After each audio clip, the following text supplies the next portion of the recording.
ఉత్తరప్రదేశ్ ప్రయాగ్రాజ్ లో జరుగుతున్న మహా కుంభమేళాకు భక్తులు పోటెత్తారు. త్రివేణి సంగమం హరహర మహాదేవ్ నినాదాలతో మార్మోగింది. ప్రపంచంలోని అతిపెద్ద ఆధ్యాత్మిక కార్యక్రమంలో దాదాపు 10 లక్షల మంది నాగ సాధువులు సన్యాసులు అమృత స్నానాలు చేశారు. ఇక అఖాడాల్లో మొదట శ్రీ పంచాయతీ అఖాడా మహానిర్వాణకు చెందిన సాధువులు అమృత స్నానం ఆచరించారు. ఆ తర్వాత వివిధ అఖాడాలకు చెందిన సన్యాసులు అమృత స్నానం చేశారు. అమృత స్నానం సందర్భంగా కత్తులు త్రిశూలాలతో చేసిన విన్యాసాలతో నాగ సాధువులు ప్రత్యేక ఆకర్షణగా నిలిచారు.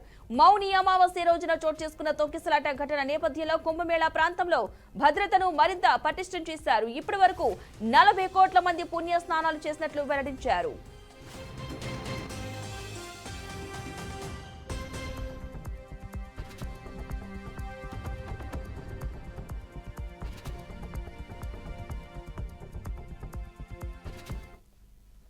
రైట్, ఇదే అంశానికి సంబంధించిన పూర్తి సమాచారాన్ని మా మేనేజింగ్ ఎడిటర్ చిదంబర్ మరింత సమాచారం అయితే అందిస్తారు.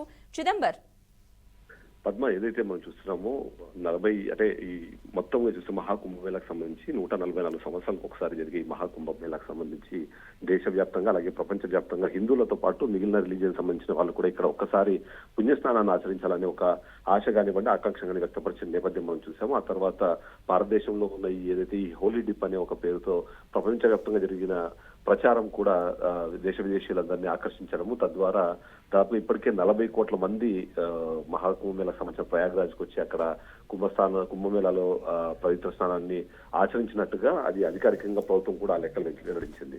మొదటగా చూస్తే మాత్రం మహాకుంభమేళ ప్రారంభంలో మాత్రం మొత్తంగా అంటే జరిగే 45 రోజులకు గాను 40 కోట్ల మంది వస్తారని ఒక అంచనా వేశారు. కానీ బట్ ఇంకా వారం రోజులు ఉండగానే ఇప్పటికే 40 కోట్ల మంది వచ్చారంటే మరొక 10 కోట్ల మంది వచ్చి హోలీ డిప్ ఆచరిస్తారు అనే ఒక అంచనాకైతే ఇప్పటికే ప్రభుత్వం వచ్చింది. దాని తగ్గట్టుగా ఏర్పాట్లు చేశారు. అయితే మొదట్లో మనం చూస్తే క్రౌడ్ కొద్ది తక్కువగా ఉండేది. రోజుకి కేవలం 15 లక్షల నుంచి 20 లక్షల మంది, దాదాపుగా 30-40 లక్షల మంది మాత్రమే పుణ్యస్నానాలు ఆచరించేవాళ్ళు. ఆ తర్వాత అది కోటికి చేయడము, ముఖ్యంగా మౌని అమావాస్య కావచ్చు, ఆ తర్వాత వచ్చిన పంచమి రోజు కానివ్వండి, మొన్న జరిగిన రథసప్తమి కానివ్వండి, ఈ రోజుల్లో మరింత ఎక్కువ శోభాయమానంగా అక్కడ జనాలు రావడం కానీ లేకపోతే అక్కడ పుణ్యస్నానాలు ఆచరించడం కానీ మనం చూసాం.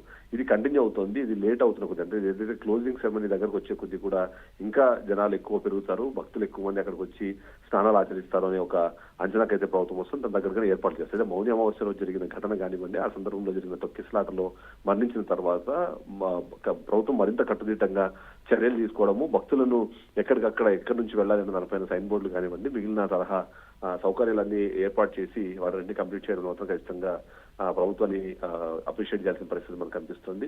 అంతేకాకుండా నిన్న కూడా చూసాం మనము మోదీ డైరెక్టర్ గా వచ్చి అక్కడ హోలీ డిప్ తీసుకున్న తర్వాత దానికి మరింతగా ప్రాచుర్యం కూడా లభించింది అని మనం చెప్పాలి.